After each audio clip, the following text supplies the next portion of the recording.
Assalamualaikum warahmatullahi wabarakatuh. Perkenalkan, saya Aulia Febriani Valentina dengan NIM G00230027 dari kelompok A4. Jadi, di sini saya akan mempresentasikan atau melaporkan praktikum anatomi saya.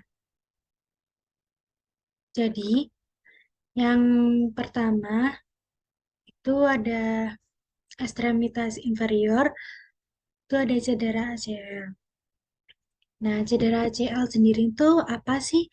Cedera ACL merupakan kerusakan yang terjadi pada anterior anterior cruciate ligamen atau ACL, satu ligamen lutut akibat peregangan berlebih atau bahkan sobekan. Jadi, cedera ini bisa terjadi saat sendi lutut menekuk ke belakang atau terpelintir. Individu yang mengalami ini umumnya merasakan sakit pada lututnya diikuti pembengkakan.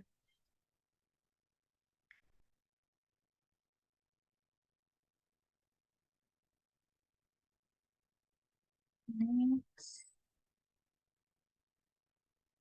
Itu ada anatomy of knee, itu ada quadriceps muscle, quadriceps tendon.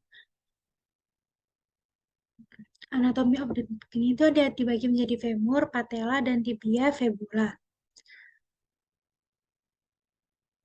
Penyusunan articulatio ACL injury. Nah, di sini tuh ada osa yang berarti tulang dan articulatio berarti sendi.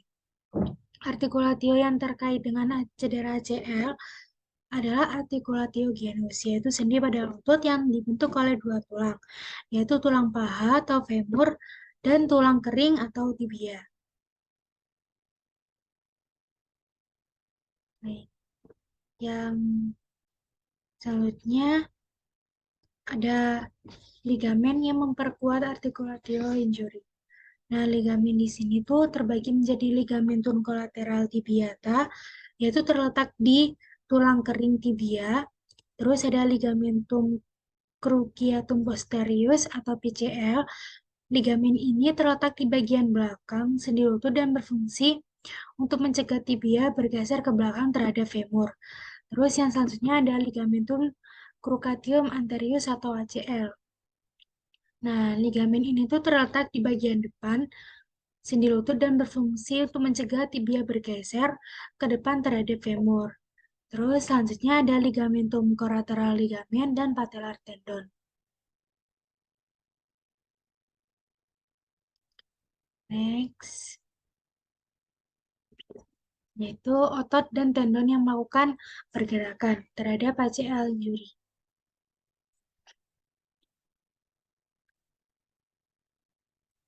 Nah, di sini tuh ada otot hamstring, yaitu terletak di bagian belakang paha berfungsi untuk membengkokkan lutut.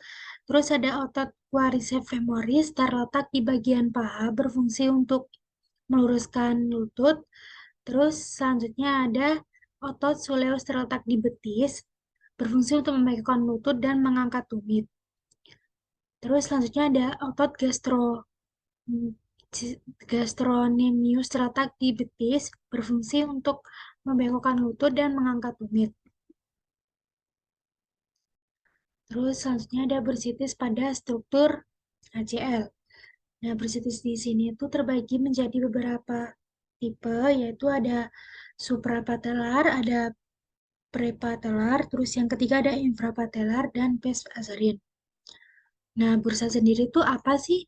Bursa adalah kantung kecil berisi cairan di dalam tubuh Anda yang terletak di dekat tonjolan tulang dan persendian. Nah, yang pertama tadi kan ada suprapatelar.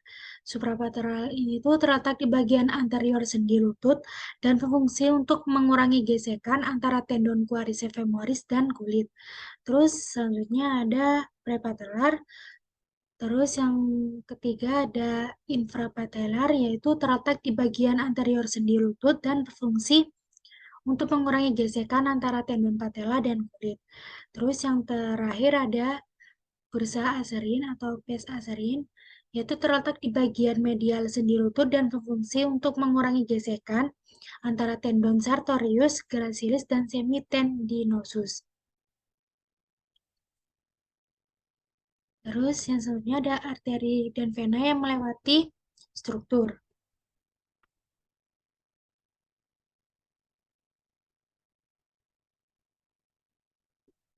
Nah, di sini ada arteri femoralis terletak di bagian depan paha dan berfungsi untuk menyuplai darah ke lutut. Terus ada jalur yang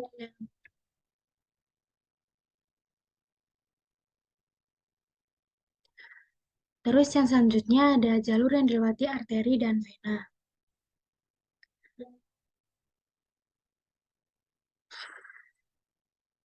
Hmm, jadi yang selanjutnya ada jalur yang dilewati arteri dan vena.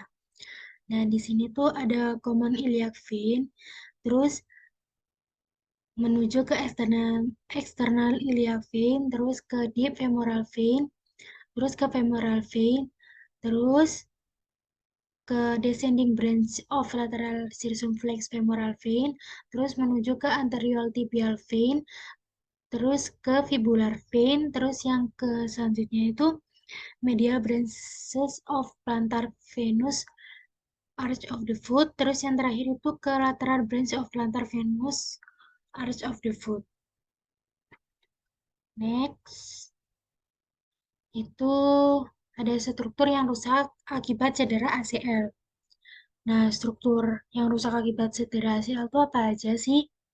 Nah, yang pertama tuh ada oseus. Oseus, yaitu pada tulang pada femur atau tibia. Terus yang kedua ada ligamen, yaitu sobekan pada ACL, PCL, ligamen kolateral atau ligamen kolateral medial. Terus yang ketiga ada muscle, yaitu kerusakan pada otot quadriceps femoris, otot hamstring, gastrocnemius, dan soleus. Terus yang keempat ada bursa, yaitu infeksi atau peradangan pada bursa. Terus yang kelima ada arteri atau robekan atau pseudoneurisma pada arteri. Terus yang selanjutnya ada vein, itu pembekuan darah atau emboli pada vena. Baik, yang selanjutnya ada ekstremitas superior, plexus brachial.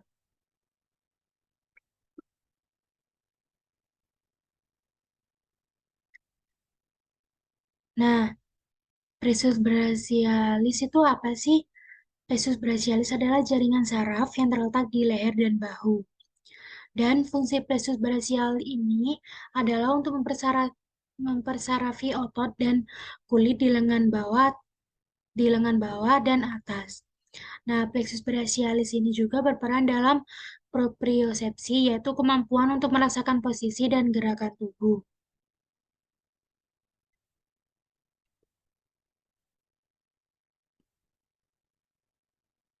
Next. Selanjutnya ada skema plexus brachial. Nah, plexus brachial ini tuh terdiri dari akar saraf C5T1 yang bergabung untuk membentuk batang saraf atau trunkus. Batang saraf ini kemudian dibagi menjadi divisi dan divisi ini dibagi menjadi cord. Cord ini kemudian bercabang menjadi nervi yang mempersarafi otot dan kulit di lengan atas dan bawah. Next, ada pembentukan saraf di perifer pada plexus. Nah, di plexus brachial ini terdiri dari akar saraf C5T1 yang keluar dari vertebra leher. Akar saraf ini kemudian bersatu untuk membentuk batang saraf termasuk yang superior, medius, dan inferior. Nah, ramus adalah subdivisi dari batang saraf yang memberikan inervasi untuk otot dan kulit di daerah leher dan bahu. Terus yang kedua ada trunkus adalah cabang dari akar saraf yang bergabung untuk membentuk batang saraf yang besar. Terus yang ketiga ada divisi adalah cabang dari batang saraf yang memecahnya menjadi dua bagian. Terus yang keempat ada korda atau cabang dari divisi yang membaginya menjadi tiga bagian. Terus yang kelima ada cabang nervus atau subdivisi dari korda yang memberikan inervasi untuk otot dan kulit di lengan atas dan bawah. Nah, terus selanjutnya tuh ada saraf-saraf yang keluar dari plexus brachialis. Nah, itu ada apa aja sih?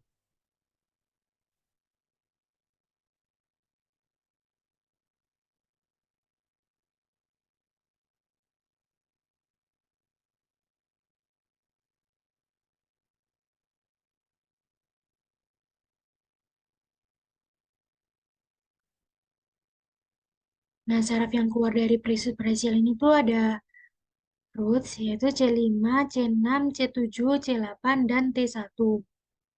Dan dorsal scapular nerve dan long thoracic nerve. Terus yang selanjutnya ada trunks. Trunks ini tuh em, termasuk ke nerve subclavius. Terus yang selanjutnya ada divisions, yaitu dorsal scapular nerve, suprascapular nerve. Terus yang selanjutnya ada cords. Cords di sini tuh ada lateral pectoral nerve, musculocutaneous nerve, axillary nerve. Terus ada median nerve, ulnar nerve, medial cutaneous nerve of the forearm. Terus medial cutaneous nerve of the arm, radial nerve, lower subscapular nerve. Terus thoracodorsal nerve, medial pectoral nerve, dan upper subscapular nerve. Baik, yang selanjutnya adalah otot yang diinervasi saraf plexus brachial, yaitu yang pertama itu ada otot-otot extensor, yaitu lengan atas mencakup triceps brachii, brachioradialis, dan anconeus. Sementara otot flexor lengan atas terdiri dari biceps brachii, brachialis, dan coracobrachialis. Terus yang selanjutnya ada otot-otot pronator di lengan bawah melibatkan pronator teres, pronator quadratus, dan flexor carpi radialis. Otot supinator dengan bawah adalah supinator. Terus yang selanjutnya ada otot-otot flexor. Jari mencakup flexor digitorum superficialis, flexor digitorum profundus, dan flexor pollicis longus. Di sisi lain, otot-otot extensor jari termasuk extensor digitorum, extensor digiti minimi, dan extensor carpi ulnaris.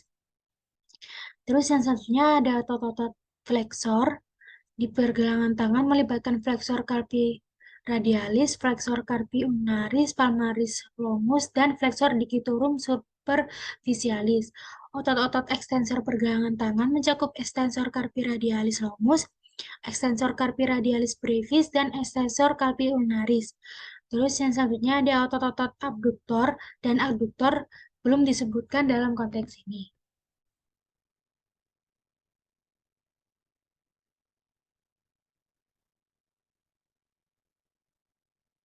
Terus yang selanjutnya ada musculus penyusun regiodorsum atau ekstremitas superior. Nah, di sini tuh ada lower back muscle atau punggung belakang. Nah, di lower back muscle ini tuh ada sternocleidom, musculus sternocleidomastoid, musculus splenius capitis, spine of scapula, musculus deltoid, terus musculus teres major, musculus infraspinatus, musculus rhomboid major, terus musculus latissimus dorsi, terus ada external oblique abdominal, terus ada lumbar triangle, terus ada latissimus dorsi, terus ada trapezius, acromion, scapula, inferior angle, terus serratus anterior.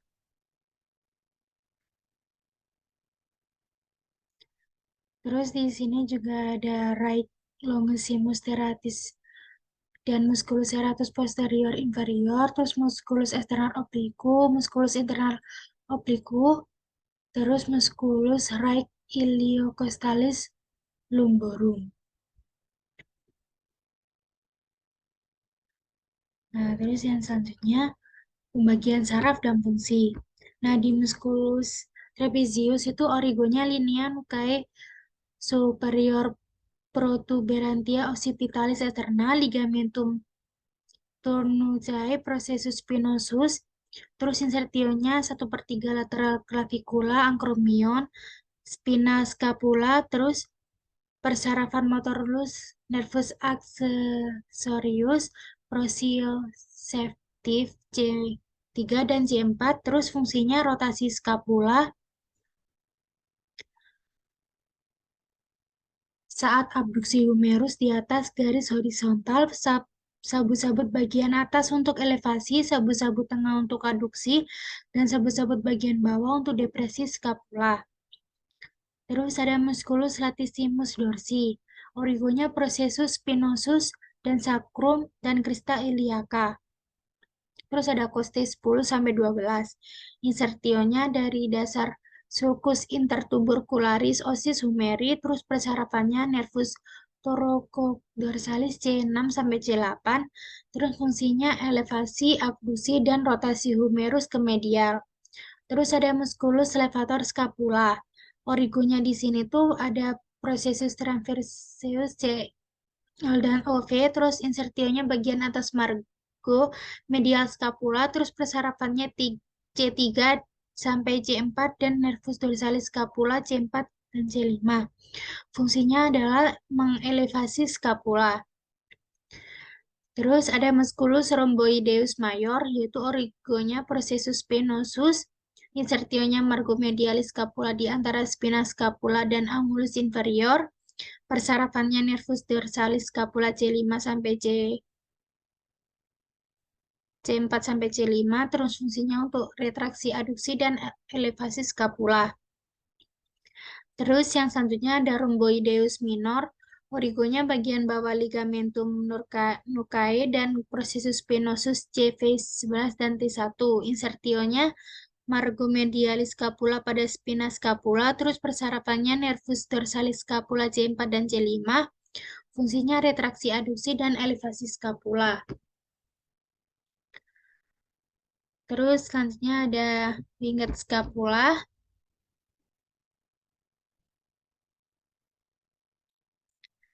Nah, winged scapula ini sendiri ini tuh apa sih? Sebuah keadaan medis kerangka di mana bau seseorang menonjol keluar dari punggung dalam posisi yang tidak normal.